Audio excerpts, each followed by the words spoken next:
और जो मानवता के शत्रु हैं, उनके जीवन में ये नाम अशांति, असुरक्षा, भय उत्पन्न करेगा। पर सात्विक प्रवृत्ति के व्यक्तियों के लिए ये नाम शांति, संतोष और सुख का सूचक होगा।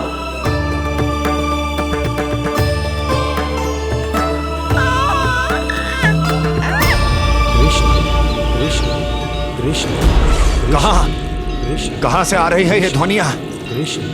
कहां से आ रही है ये ध्वनियां?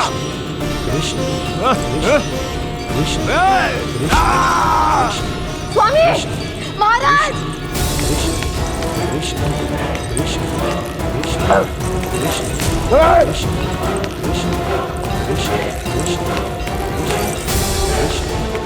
कैसी ध्वनि महाराज?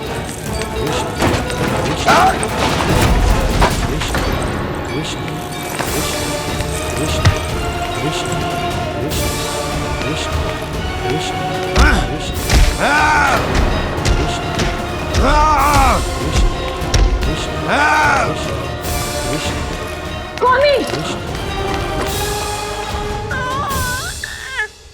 कृष्ण।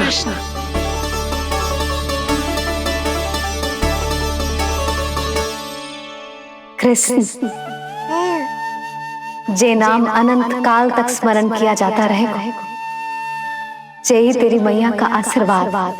संसार मुझे कृष्ण बुलाए या नीलमणि कहकर पुकारे, मैं रहूंगा तो बस यशोमती मैया का नंद लाला।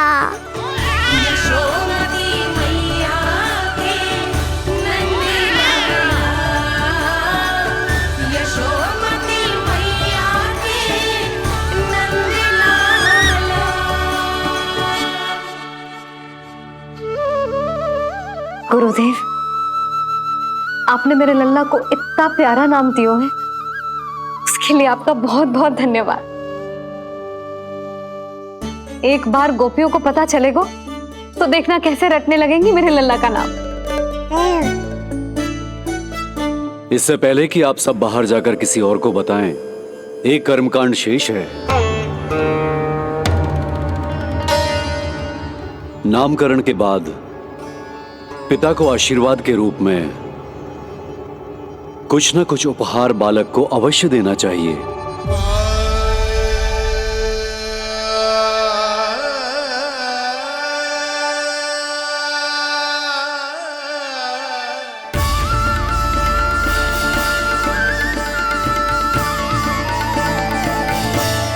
मैं क्या दूं?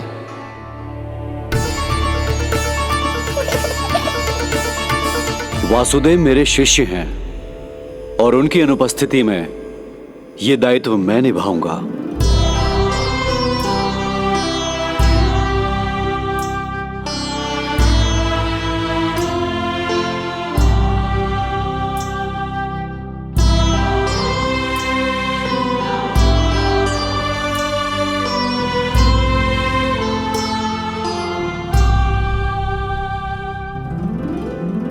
इसे अपने पिता की ओर से स्वीकार करो पुत्र।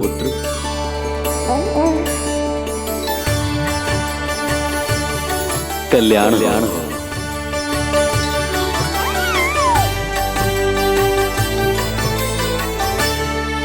क्या दूं मैं इसे?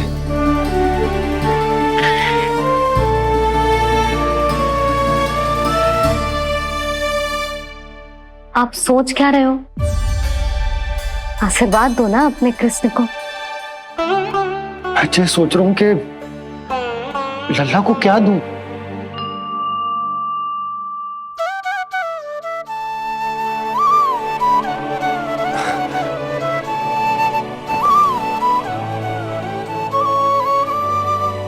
लल्ला, तू स्वयं ही बता दे तुझे क्या चाहिए।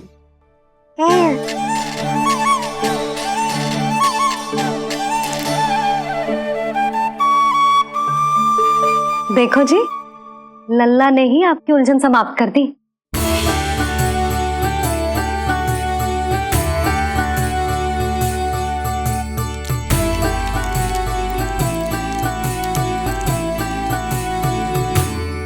मेरा आशीर्वाद कि तेरा जे नाम कृष्ण तेरी प्रजा के लिए बहुत हितकारी हो। गुरुवर, आप भी इसे आशीर्वाद दें। जिनके आशीर्वाद से ये पूरा संसार संचालित होता है, उन्हें मैं क्या आशीर्वाद दूं?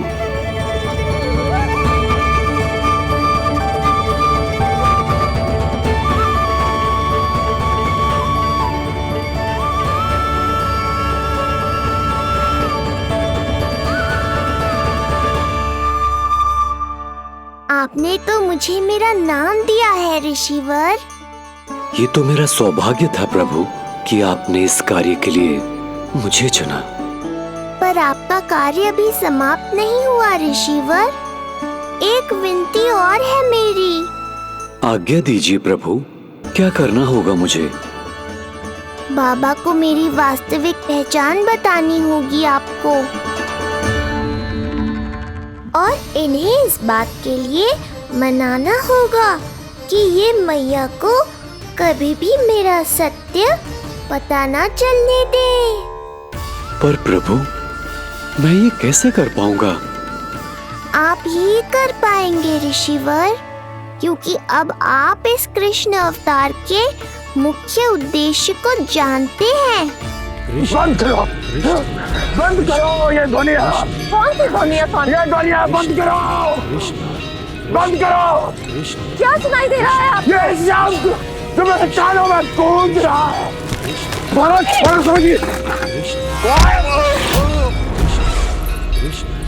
रुक जाइए। मुझे महाराज।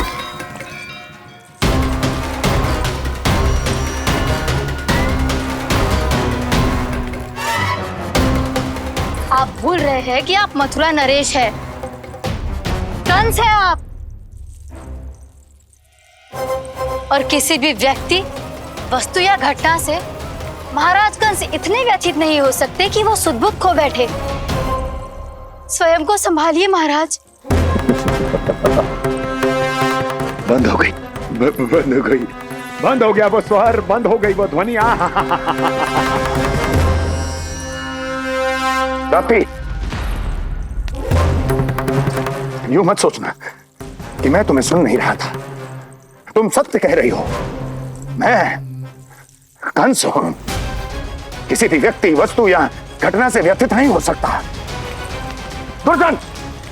जी महाराज। इस सिंहासन को पुनः स्थापित करो। यदि कोई भी योग्य इसे स्वयं सिद्ध करने नहीं आता तो मुझे पता है मुझे क्या करना है, कैसे उस दुष्ट बालक का संहार करना है। मैं भली भांति जानता हूं। ये दायित्व आपको ही निभाना होगा ऋषिवर। इससे दो लाभ होंगे। एक तो मेरे बाबा कंस के कारण होने वाली चिंता से मुक्त हो जाएंगे, और आवश्यकता पड़ने पर मेरी पहचान को मैया से सुरक्षित रखने में सहायता भी करेंगे।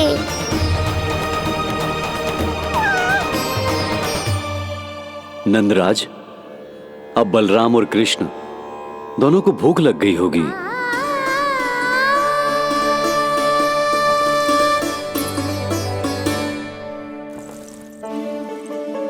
प्रणाम गुरुदेव।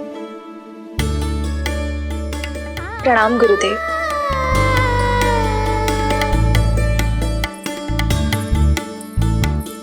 गुरुदेव, अब आप भी विश्राम कर लीजिए। नहीं नंदराज, मुझे शीघ्र ही मथुरा पहुंचना है। राजा वासुदेव और रानी देवकी मेरी प्रतीक्षा कर रहे होंगे। पर इससे पहले कि मैं जाऊं, मुझे आपको कुछ बताना है।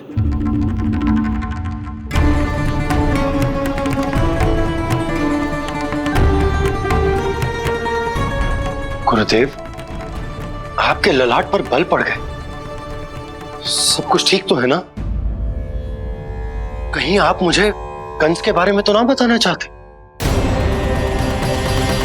गुरुदेव, मैं जानता हूं कि कंस नवजात शिशुओं की हत्या करवा रहा है।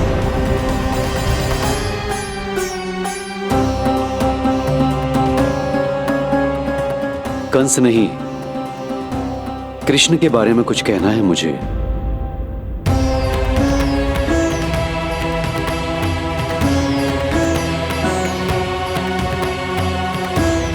बताइए गुरुवर। मैं एक ऐसा सत्य बताने जा रहा हूं नंदराज, जो है तो वरदान, पर उसे स्वीकारना आपके लिए बहुत कठिन होगा। गुरुदेव, आप जो कह रहे हैं वो मैं समझ ना पा रहा हूं। बताइए ना।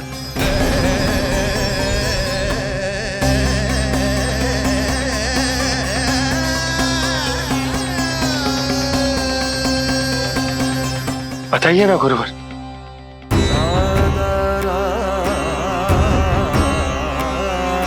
सत्य यह है नंदराज,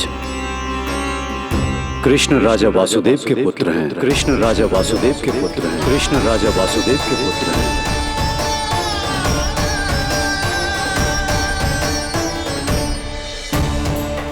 और वो कोई साधारण बालक नहीं है,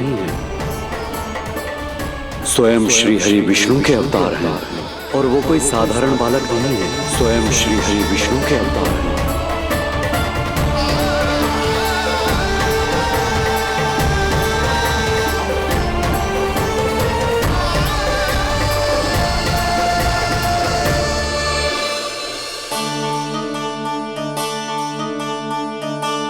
कछु विचित्र लग रहा है। कौन हो तुम? मैं हूं श्री विष्णु का अवतार। शिव, ये कैसे संभव है गुरुदेव? वो तो नन्हा सा बालक है।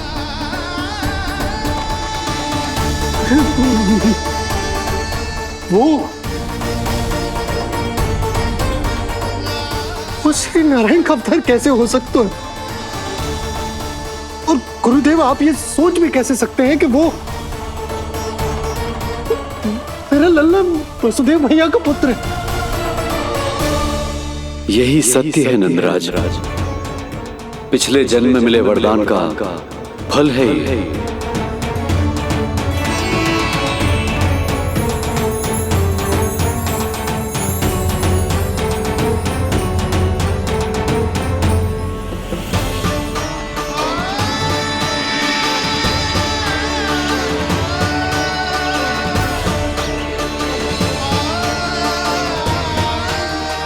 मैं आपकी संतान के रूप में अवश्य आऊंगा, किंतु उसके लिए आपको मेरे अगले अवतार के बाद एक और अवतार की प्रतीक्षा करनी होगी, क्योंकि अगले जन्म के लिए मैं पहले ही ये वरदान माता देवकी को दे चुका हूं। इस समय मैं विवश हूं, किंतु मैं आपको वचन देता हूं, आपकी संतान बनकर अवश्य आऊंगा। प्रभु, श्रीहरि को अपने सामने देखकर मेरी व्याकुलता का बांध टूट गया है। 2 जन्म बहुत बड़ा समय होता है स्वामी। अपने पुत्र के रूप में हरि को गोद में खिलाने के लिए अब मैं और 2 जन्मों तक प्रतीक्षा नहीं कर सकती। धरा!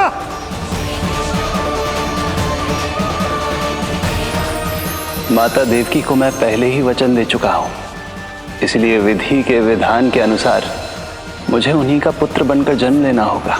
किंतु आपकी आतुरता का अनुभव करने के बाद अब मैं भी आपका स्नेह पाने से स्वयं को और वंचित नहीं रख सकता। ये जो भी हो रहा है प्रभु की ही लीला है। कृष्ण के जन्म के तुरंत बाद भगवान विष्णु के आदेश पर वासुदेव जी के यहां आना पड़ा और आपकी और रानी यशोदा की पुत्री को अपने पुत्र के साथ बदलना पड़ा और इस तरह कृष्ण आपके और रानी यशोदा के पुत्र बन गए।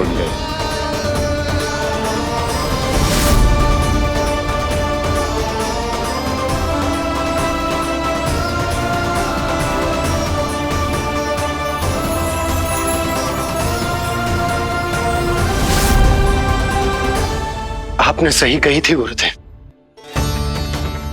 जिस सुनने में तो वरदान ही लगता, पर इसे स्वीकार करना उतना ही कठिन। जब यशोदा को इस बात का पता चलेगा तो उसे कैसा लगेगा? अपने नाम का अर्थ अच्छे से सुनो है ना तूने? उसका हर एक अक्षर भगवान श्री नारायण से संबंधित है, जैसे उन्हीं का स्वरूप है तू। बस मैया, ये सत्य आपसे छुपा रहे, इसी कारण बाबा के लिए ये जानना आवश्यक है। फिर चाहे इसे स्वीकार करना उनके लिए कितना भी कष्टदायक क्यों ना हो। नहीं नंद, ये सत्य उन्हें आप नहीं बताएंगे। स्वयं प्रभु ने मुझसे कहा है, किसी और प्राणी को इसके बारे में भनक तक नहीं लगनी चाहिए, और रानी यशोदा को तो बिल्कुल नहीं। गुरुवर, कंस के आक्रमणों की जानकारी यशोदा से पहले ही छुपाकर रखना कठिन था। अब इतना बड़ा सत्य मैं यशोदा से कैसे छुपाऊंगा? आपको छुपाना ही होगा नंदराज, यही प्रभु की इच्छा है।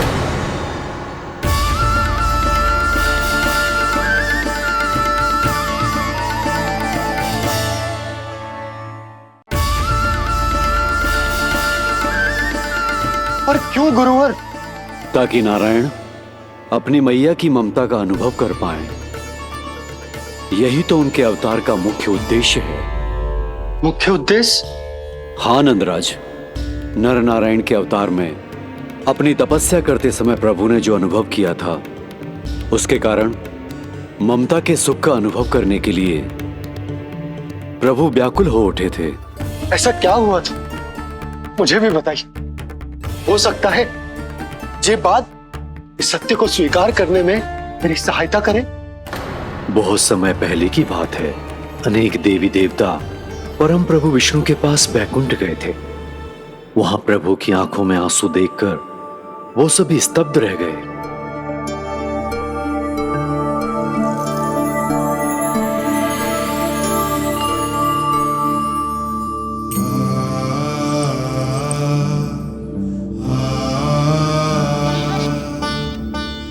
प्रभु, आपकी आंखों में आंसू?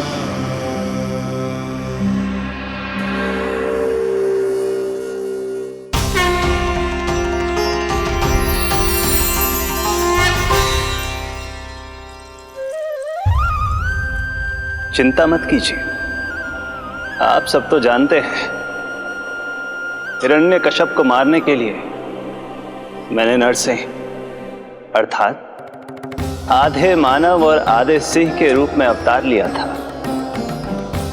उस राक्षस का वध करने के बाद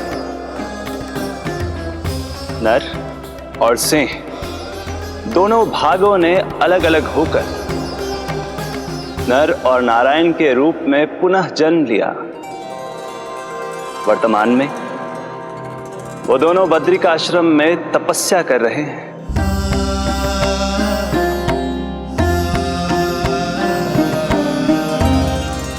आज उन दोनों ने कुछ ऐसा देखा जिसने मुझे भी भावुक कर दिया।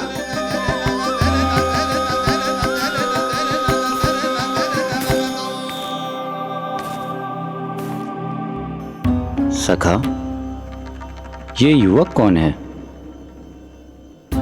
निकट के एक गांव के धनी व्यापारी का पुत्र है ये। प्रत्येक संध्या वन के उस पार ये अपनी प्रेयसी से मिलने जाता है और फिर रात्रि भर उस नर्तकी के साथ सहवास करने के बाद सुबह अपने निवास को लौट आता है। यदि यही इसका नित्य क्रम है, तो फिर आज ये इतने तनाव में क्यों है?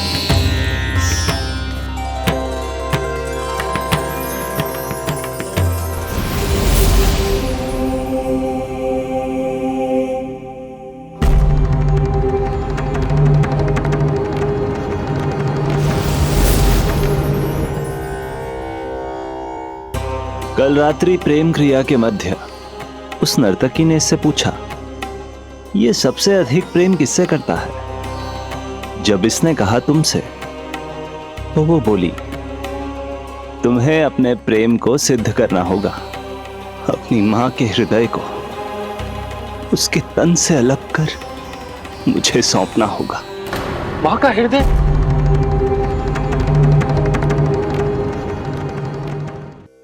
फिर क्या हुआ प्रभु? वो लाया अपनी मां का हृदय?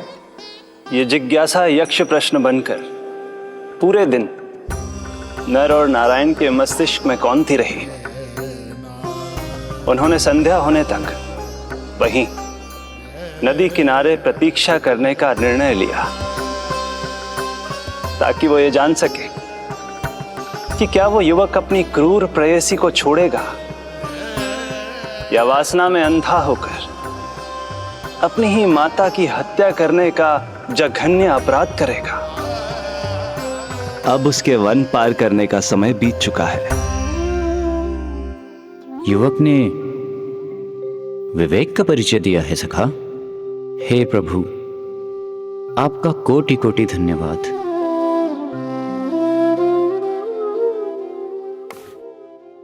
सखा,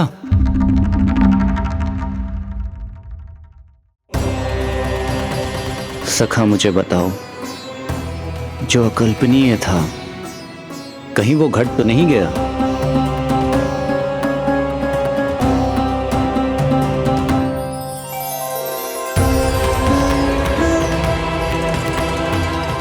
जब इस युवक की मां को इसकी प्रेयसी की क्रूर मांग के बारे में पता चला, तो जो उसने किया वो इस समस्त संसार में केवल एक मां ही कर सकती है। बस इतनी सी बात?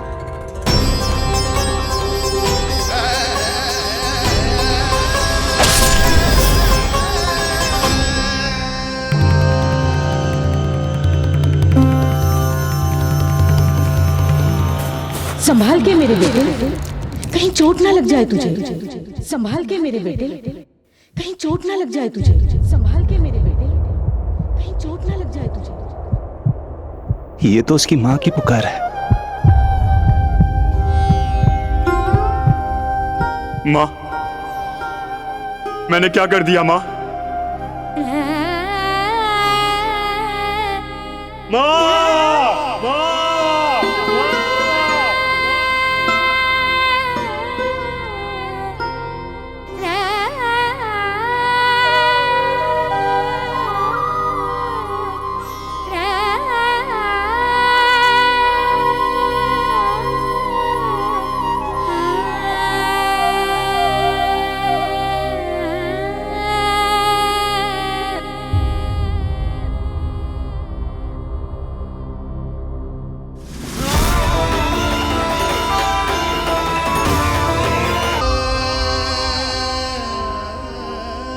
इस घटना से केवल नर और नारायण ही भावुक नहीं हो गए थे, बल्कि बैकुंठ में बैठे श्री हरि की आंखों में भी आंसू आ गए थे। ममता के लिए तरसने लगे थे वो। इसीलिए उनके इस अवतार का मुख्य उद्देश्य है मां की ममता का अनुभव करना।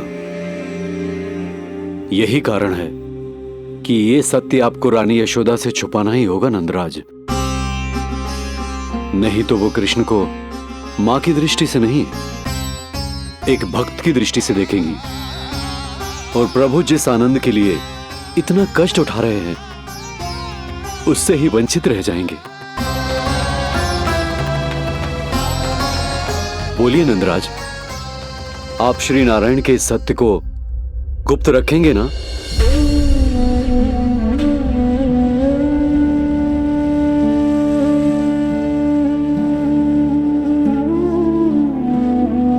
प्रभु ने मुझे कैसी दुविधा में डाल दिया है गुरु। यशोदा से तो ये सत्य मैं छुपा भी लूंगा, परंतु स्वयं से कैसे छुपाऊंगा? और बाबा होने को सुख, उसको अनुभव कैसे कर पाऊंगा? जो हो रहा है और जो भी होता है सब उनकी ही इच्छा से होता है नंदराज। इसलिए आगे का मार्ग भी वही दिखाएंगे। अब मैं चलता हूं नंदराज। राजा वसुदेव और रानी देवकी नामकरण के बारे में जानने के लिए व्याकुल हो रहे होंगे।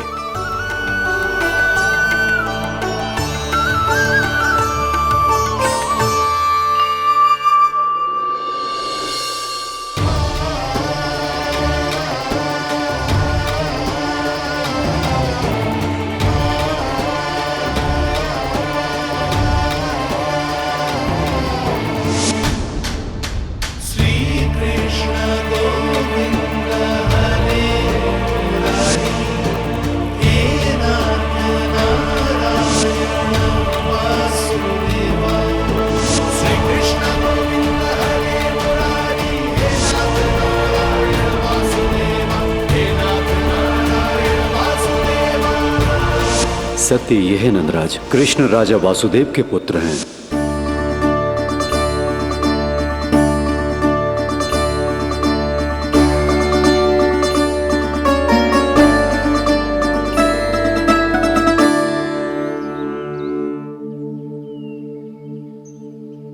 नंदराज, अपने आप को संभालिए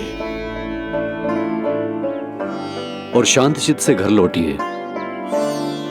और हां, स्मरण रखिए कि प्रभु ने आपको बहुत ही बड़ा उत्तरदायित्व सौंपा है, आपको उसे निभाना ही होगा।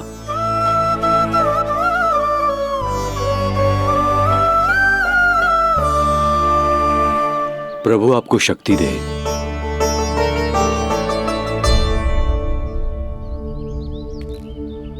आप बहुत सौभाग्यशाली हैं नंदराज। जो प्रभु आपके घर पल रहे हैं उनके बारे में सोचिए, जिनके यहां प्रभु ने जन्म लिया है। वो दोनों तो प्रभु की बाल लीलाओं से पूरी तरह से वंचित हैं।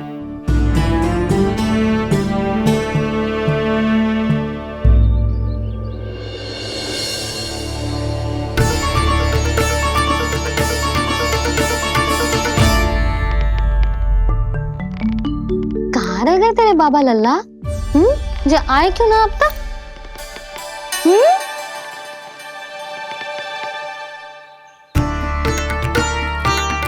तेरा लल्ला मेरा ना है, वो तो मेरे आराध्य नारायण का अवतार। और ये बात मुझे यशोदा से छुपानी।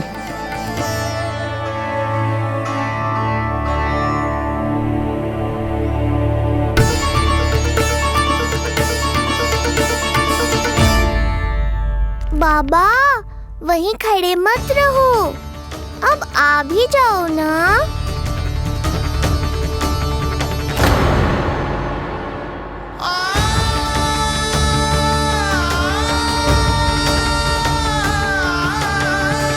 एक पग भी आगे बढ़ाने का साहस ना हो रो मेरा। हे प्रभु, आप ही बताओ, अपने आराध्य को, अपने इष्ट देव को अपने लल्ला के रूप में कैसे देख पाऊंगा मैं? मैं जानता हूँ बाबा, ये बहुत कठिन है, पर भीतर तो आओ।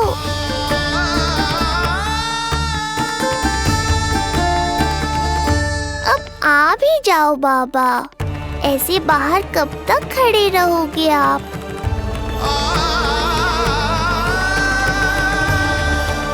बस बाबा, बस आ जाओ भीतर, आ जाओ, आओ ना, आओ ना।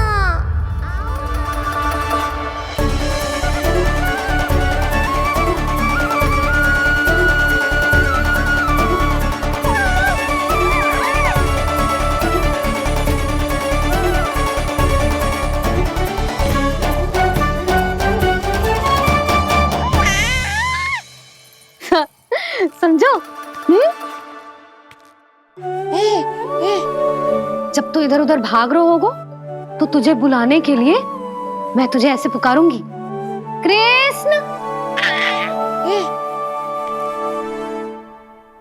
और जब तू शैतानी करेगो ना लल्ला, मैया को तंग करेगो, तो मैं तुझे क्रोध में ऐसे बुलाऊंगी, कृष्ण।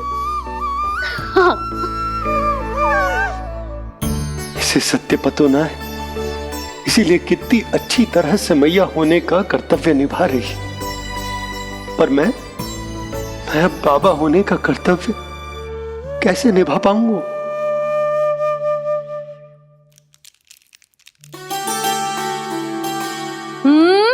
सावधान। इतनी अच्छी लगी तुझे बाबा की दीजिए माला, कि मुंह में ले लियो तूने? जे मुंह में लेने की वस्तु ना है लल्ला। जैसे यशोदा आपको एक मैया की तरह सीख दे रही, मैं आपको बाबा की तरह शिक्षा कैसे दे पाऊंगा प्रभु?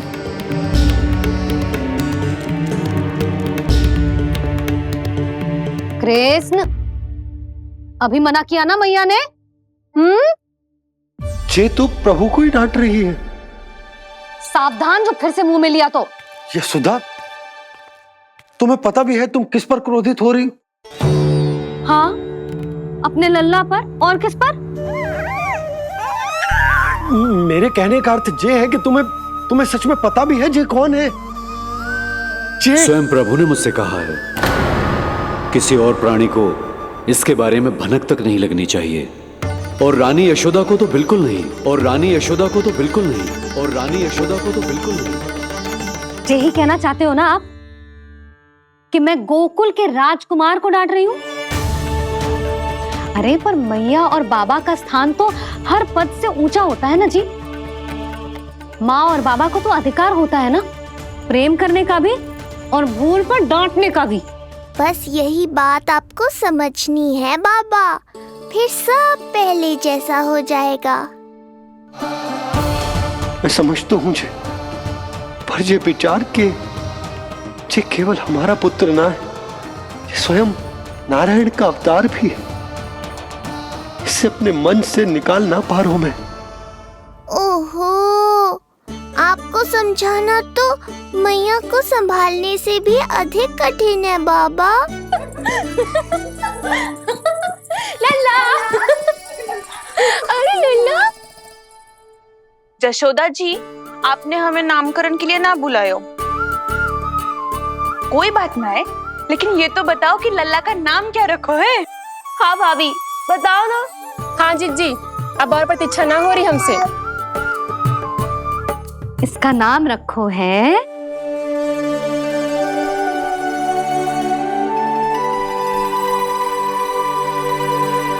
कृष्ण। कृष्ण? कृष्ण बहुत प्यारा नाम है, लेकिन थोड़ा कठिन है। मैं तो इसे किशन बुलाऊंगी। हाँ, सही कहो, मैं भी इसे प्रेम से किशन ही कहूंगी। क्यों किशन? मेरे लिए तो जे किसना है।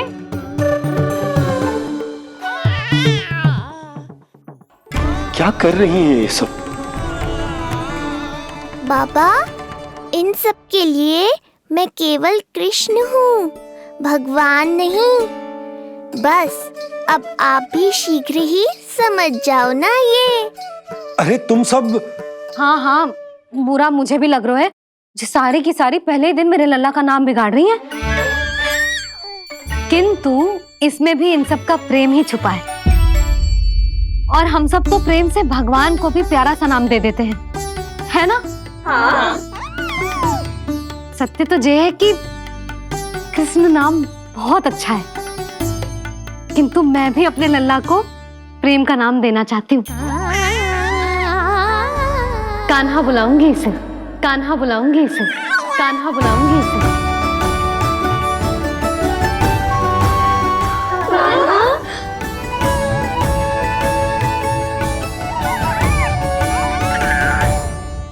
कान्हा, अनोखी ध्वनि, सहज सा मीठा, मैं भी इसे कान्हा ही पुकारूंगी।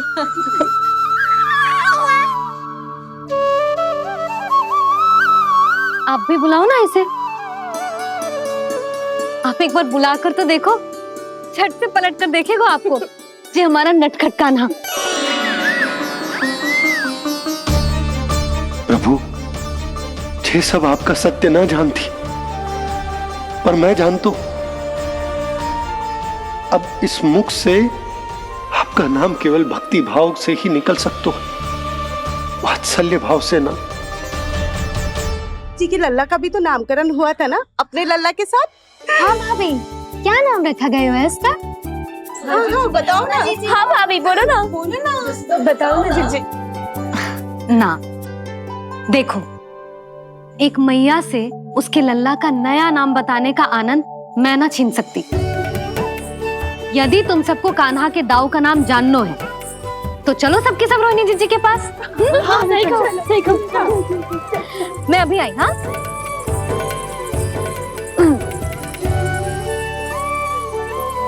सुनो जी, आप लल्ला को संभालो, मैं अभी आई। रोहिणी, मैं कैसे? ये प्रभु लल्ला जी क्या मैं कर रहे हो?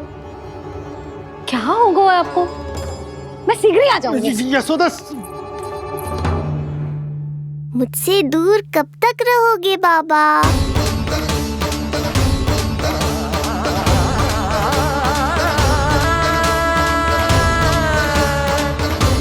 एक बार मेरी ओर देखो तो सही।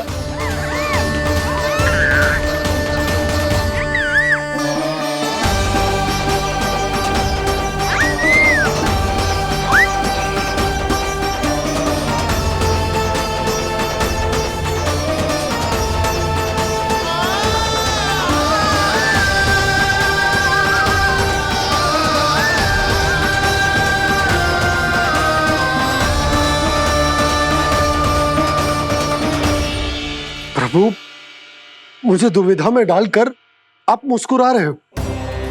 ये कैसी परीक्षा है?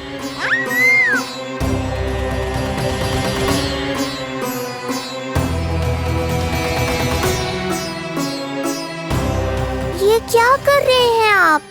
पिता का स्थान पुत्र के चरणों में नहीं होता, पुत्र के सिर के ऊपर होता है उनका हाथ, उनका वरदहस्त। प्रभु, आप चाहते हो कि मैं आपका सत्य यशोदा को ना बताऊं। यशोदा चाहती है कि मैं आपको लल्ला की तरह अपने गोद में उठाकर आपसे बातें करूं। मेरी आंखें चाहती हैं कि मैं आपको अपने इष्ट देव, अपने आराध्य के स्वरूप में देखूं। और मेरा हृदय चाहता है कि मैं आपको अपने पुत्र के स्वरूप में देखूं। अब आप ही बताओ प्रभु, अब मैं इस परिस्थिति में क्या करूं? मुझे कुछ समझ में ना आ रहा। आप ही का आसरा है प्रभु, आप ही को सहायता करनी होगी। आप ही बताइए कि किस प्रकार एक भक्त अपने भगवान को अपने लल्ला के स्वरूप में देखे, उसे अपने हाथों में उठाए, उसे खिलाए, उसके साथ बातें करे, कैसे वो उसका लालन पालन करे अपने पुत्र के स्वरूप में। प्रभु, मुझे कुछ समझ में ना आ रहा। सहायता करो प्रभु। चिंता मत कीजिए बाबा, आपके सभी प्रश्नों का उत्तर शीघ्र ही मिलेगा आपको।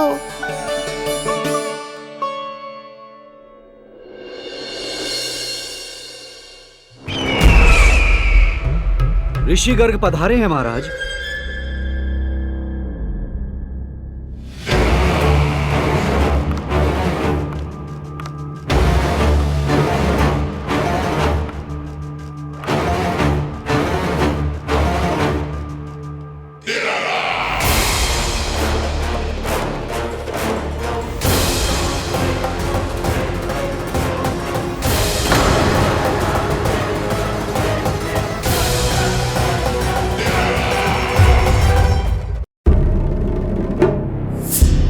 तो महान मथुराधीश कंस के दरबार में ऐसे सम्मान होता है ऋषि मुनियों का? नहीं ऋषिवर, ये तो केवल एक उदाहरण है कि कैसे एक विष्णु भक्त का सम्मान नहीं किया जाना चाहिए। तब तो अच्छा ही है। मैं यहां तुमसे सम्मान की अभिलाषा लेकर नहीं आया हूं। मैं यहां देवकी और वसुदेव से भेंट की इच्छा लेकर आया हूं। क्यों? मेरे विरुद्ध कोई षड्यंत्र रचना चाहते हो? जो सदैव दूसरों के विरुद्ध षड्यंत्र करता है, उसका संपूर्ण जीवन इसी भ्रम में बीतता है कि सारा संसार उसके लिए षड्यंत्र कर रहा है। परंतु अन्य व्यक्तियों के पास इससे भी अत्यधिक महत्वपूर्ण कार्य होते हैं करने के लिए। यह महत्वपूर्ण कार्य करने की आपकी यह इच्छा इस दरबार में पूर्ण नहीं होगी ऋषिवर।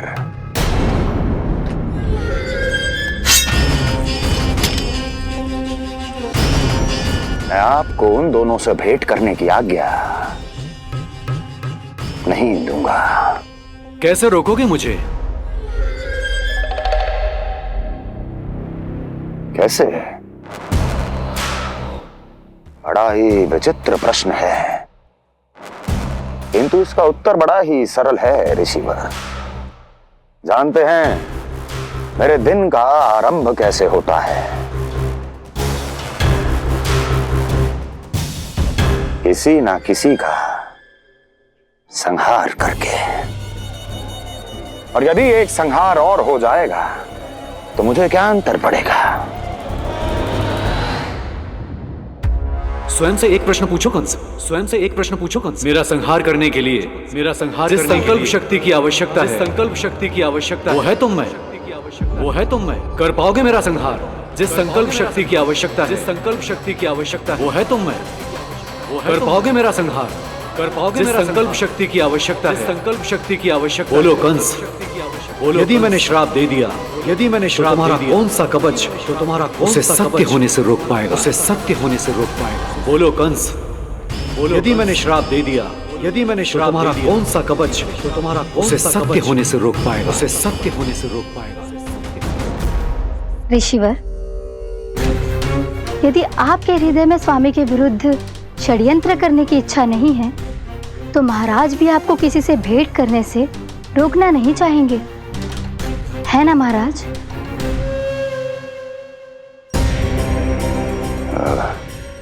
हाँ, आप उन दोनों से भेंट कर सकते हैं।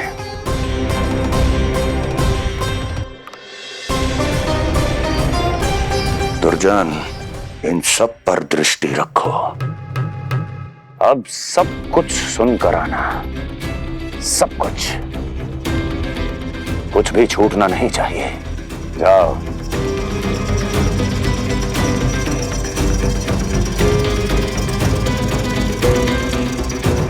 लगता है प्राप्ति राजकार्य सीख रही है मुझसे।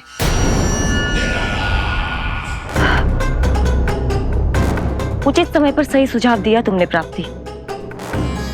अब आसानी से पता लग जाएगा कि ऋषिगर के यहाँ आने का वास्तविक कारण क्या है महाराज।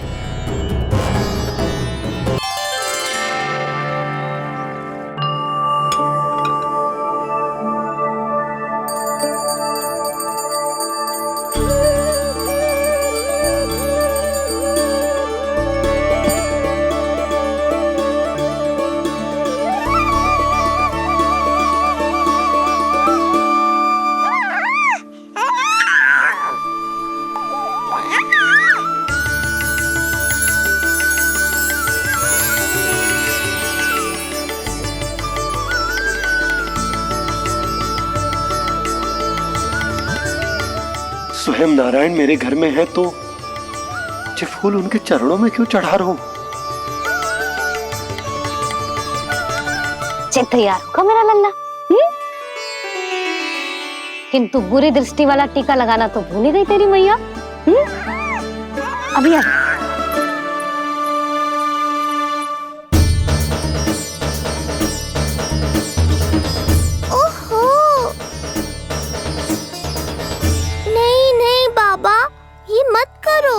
मैया आ रही है, उन्हें पता चल जाएगा।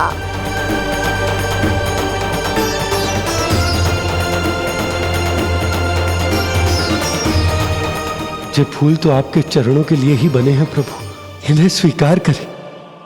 बाबा, ये सत्य मैंने आपको अपना साथ देने के लिए बताया था। अपने आप को फंसाने के लिए थोड़ी ना।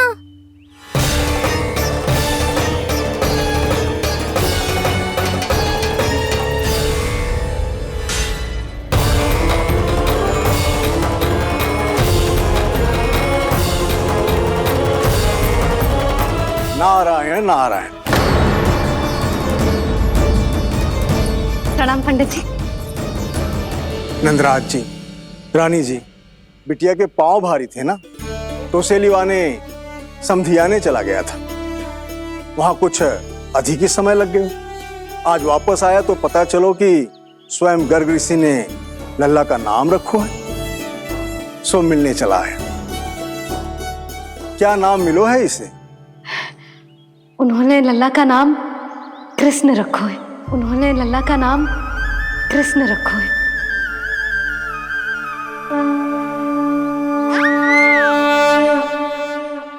कृष्ण, आहा, उत्तम, अति उत्तम, बहुत मधुर नाम है।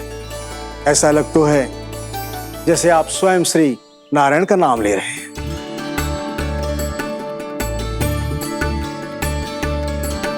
स्थिति को और गंभीर मत बनाओ पंडित जी। आपको तो बाबा के प्रश्नों का उत्तर देना है।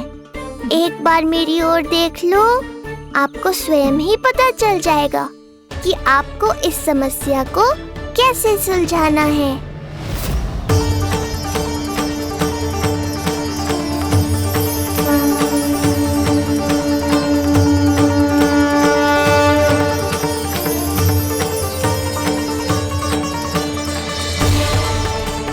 पंडित जी मेरे लल्ला को टकटकी बांध के देखे क्यों जा रहे हैं?